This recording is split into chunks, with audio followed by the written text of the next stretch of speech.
The sleeping mind fascinates me. Namely, the nighttime hallucinations we call dreams.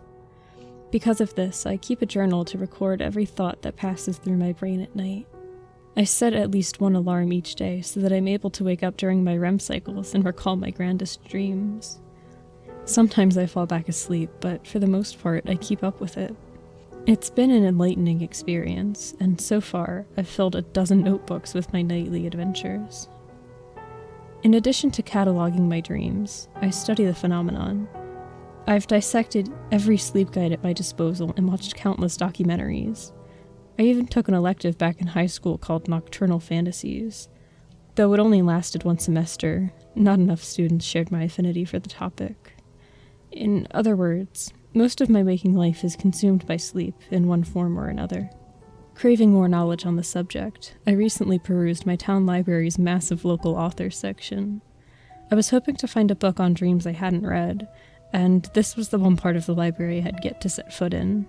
It was a long shot, but one I was willing to take in the name of research. After fishing through a plethora of self-published romance novels, I happened across one nonfiction title that caught my eye. Sleep Tactics, Exercises for a Mind at Rest, written by Jack Grovewood. The blurb on the back was vague and reminiscent of a self-help book with quotes like, "Learn the secret to a good night's sleep." The blurb on the back was vague and reminiscent of a self-help book with quotes like, "Learn the secrets to a good night's rest," and "Feed your mind's insatiable appetite for better understanding." Not a book on dreams per se, but it did pique my interest. Delving into the book at home, I found it to be more up my alley than I had previously expected. It was filled with chapters pertaining to lucid dreaming, meditation, and even sleepwalking. I was already familiar with most of the content, but it turned out to be an enjoyable read. It wasn't until the last chapter, though, that I was caught completely off guard. I will outline most of it here. Chapter 16. How to Exit Your Body. Disclaimer: this is not an OBE or out-of-body experience. As stated in Chapter 8, out of body, out of bed. I do believe in OBEs, but I find that they are just another form of dreaming. What I'm about to divulge to you is something completely different. It's neither an OBE nor any other dream state. This is another way to truly exit your body using sleep paralysis as the catalyst. Before I discuss specifics, I like to go over a few prerequisites. To pull this off, you must be proficient at lucid dreaming. What I mean by this is that you need to have lucid dreams regularly and retain lucidity for long periods of time in these dreams. It also helps if you're able to manipulate your dream environment with ease.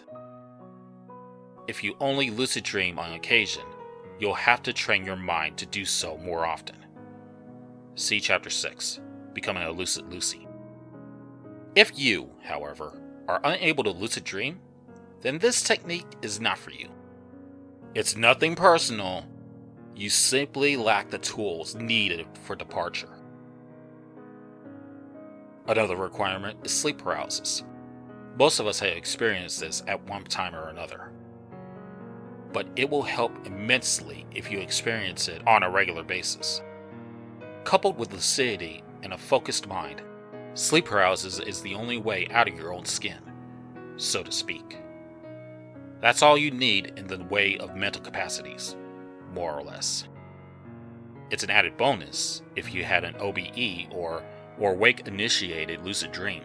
See Chapter 7, Wake, onto Sleep.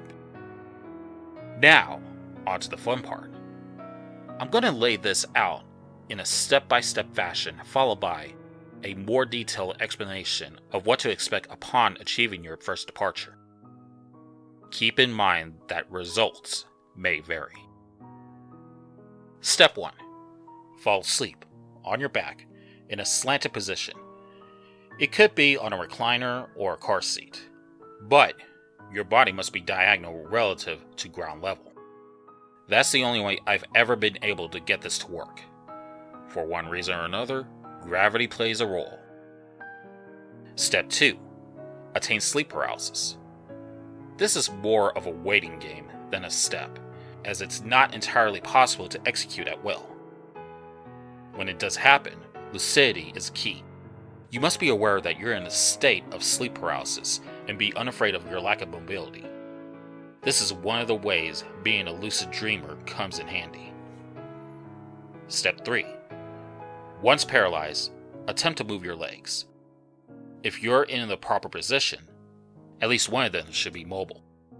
If you can't move either leg, then you'll have to restart and experiment by tilting your seat in different positions. Step 4. Upon freeing one or more of your legs, attempt to free your arms. They will feel incredibly stiff. You shouldn't be able to move them. Try as you might. You should then feel a sharp sting in your head. Don't be alarmed. You're not having an aneurysm. This is completely normal and is necessary to make your exit. Step 5. As difficult and strenuous as it may be, keep trying to free your arms. As you do this, attempt to move the rest of your body as well. Put everything you have into fighting the paralysis. Just don't fall back asleep. Step 6. As you wrestle with your mind and body, the stinging sensation in your brain is going to grow. It won't be painful, but it will cause you great discomfort. Let it happen. As the sensation builds, you'll start to feel yourself drift away from your body. Don't fight it. Your mind is like a rubber band and will want to bounce back from where it's being stretched. Don't let it. Follow the flow of departure.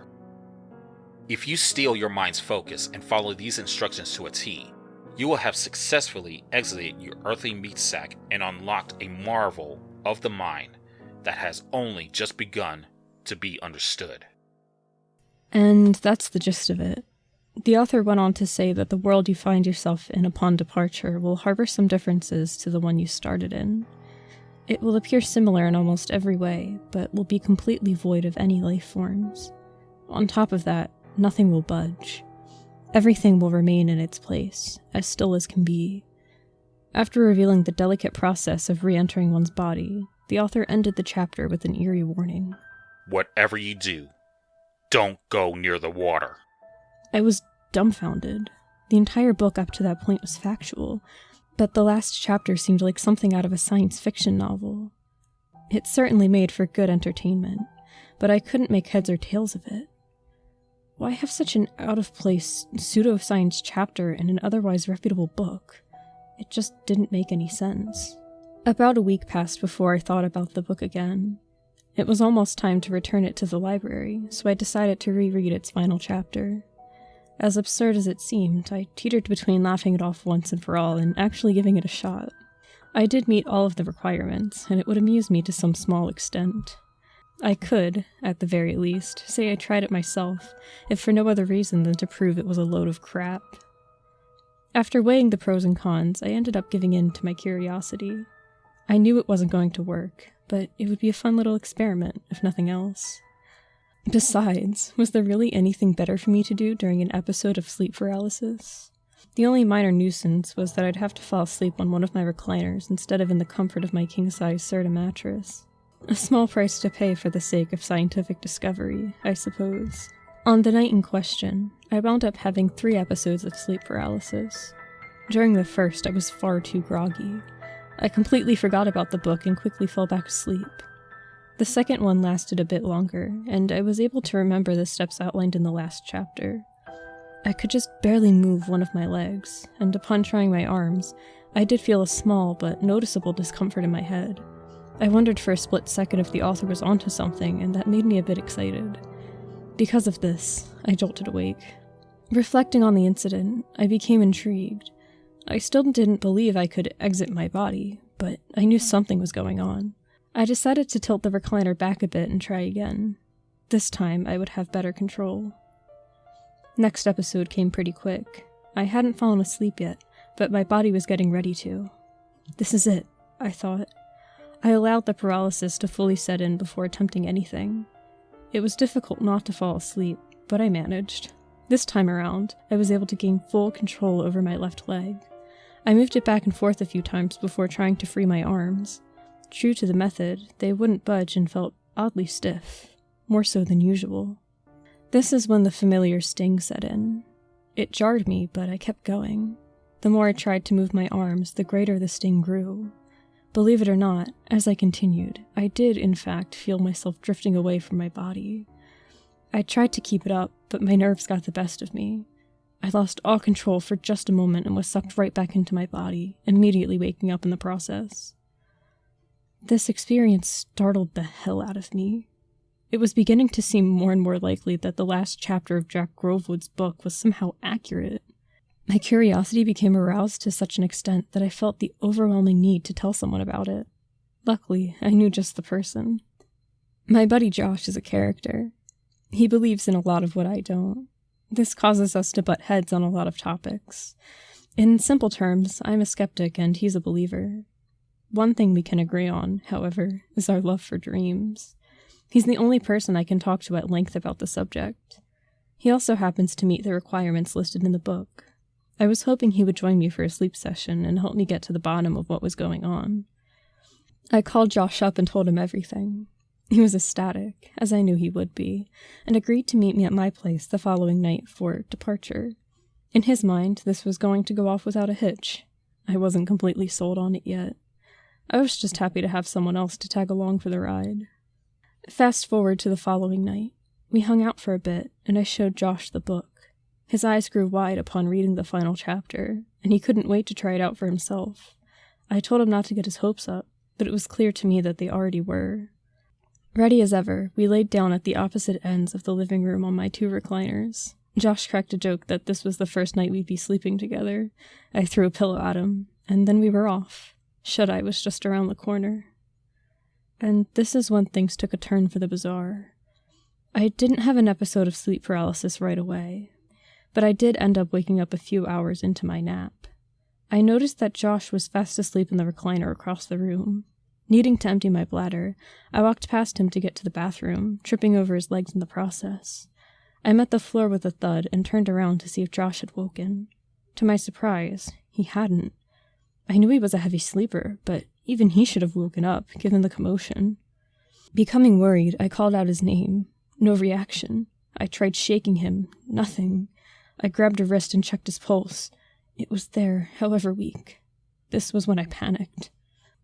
I ran to my room, grabbed my phone, and scrambled to hit the call button.